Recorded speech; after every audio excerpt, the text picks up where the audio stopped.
Alright y'all, let's talk Gradius III on the Super Nintendo. First of all, look at this intro. Imagine renting and seeing this. That has got to make you feel good about your rental. Gradius III is a side-scrolling shooter made by Konami, and one of the best things that Gradius III has going for it as a shoot-'em-up is the customization where you can pick multiple different primary weapons, secondary weapons, bombs, and what directions each of them go. Or if you want a shield or a force field, they have pre-arranged sets that you can pick out before you start, or you can individually pick each item. And it's all set up sort of like a skill tree, and it's so ahead of its time, and I just love how you can customize your upgrades. And during the shooting gameplay, it feels like you can just keep upgrading and upgrading and upgrading. And how that happens is, see, most enemies won't drop you anything, but if a robot or flying saucer or alien or whatever the heck is slightly tinted orange, then it will drop you an item. And that box will either be glowing orange or glowing blue. A glowing blue item will wipe the screen of normal enemies, which is much needed when you're getting boxed in. But the orange one will go into your upgrade, so then you will move along in the upgrade skill tree. You can even select on the bottom bar what aspect of your ship the orange power-up box will upgrade next, to get even more customization and strategy. But I had so much going on the screen, I just let whatever was highlighted get upgraded. It's gonna benefit me either way, and I can't multitask that and handle all of the baddies that's on my plate. So I just trusted God's gonna take care of it, and I let it ride. And it's kind of fun that way too, because it's a surprise of what upgrade I get. It's like a little bit of Christmas gift given to me by me. And there's just something so good about getting a ton of power-ups that stack and getting that dopamine hit over and over each time you upgrade. And you get to see your arsenal advance way beyond what you started with, and that's just more fun than a barrel full of monkeys. I mean, nothing is better when you got 5 little guys next to you all shooting big beams. You eventually upgrade so far that you're essentially holding 5 thunder guns in your hand and everything's chill.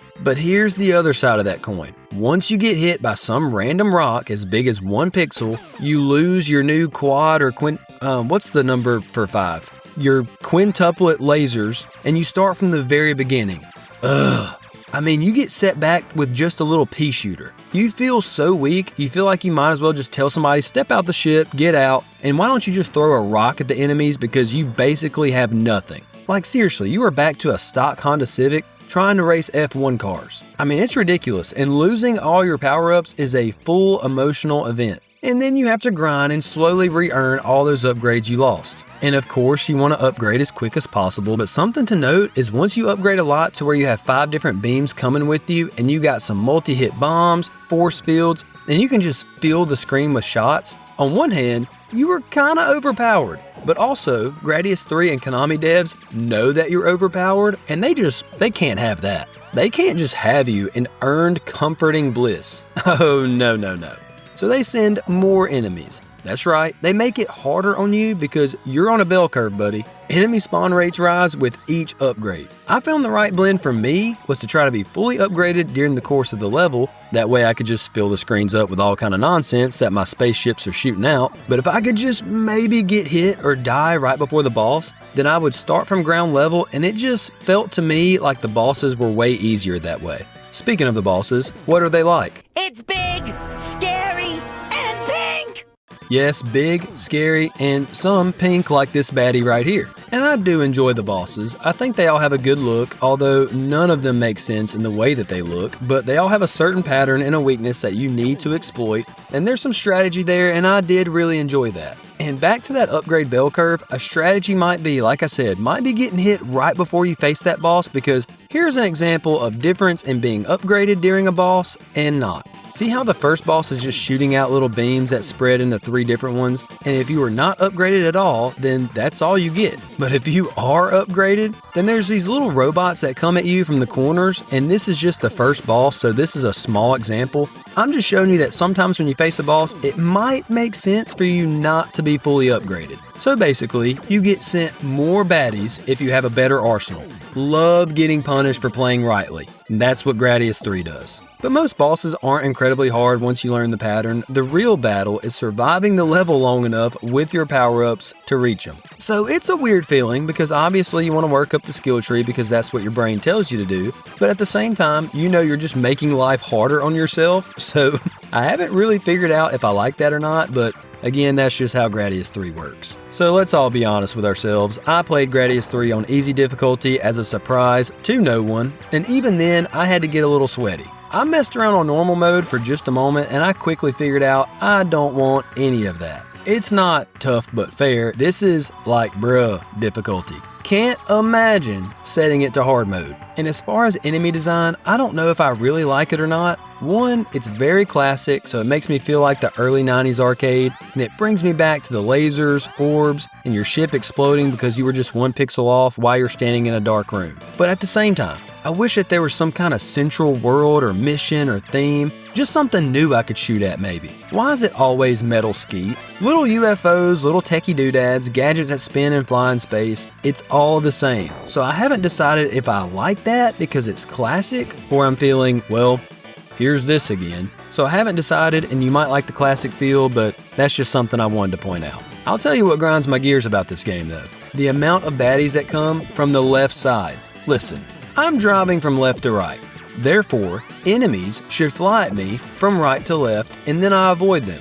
That's how this works. I don't have rearview mirrors, I'm not Mater from Cars, I can't see behind me, so stop it. Just stop it. It feels like everybody that gets me jumps me from behind. And you know what else? Cheap deaths that you would never know would happen unless you died from it and you learned by die and error. Let me give you an example. I shoot off at this Tiki Man. Haven't met Tiki Man before. I shoot him with all my artillery and Tiki Man collapses. So I fly over Tiki Man. Guess what? Tiki Man comes back alive, thumps me, and I die.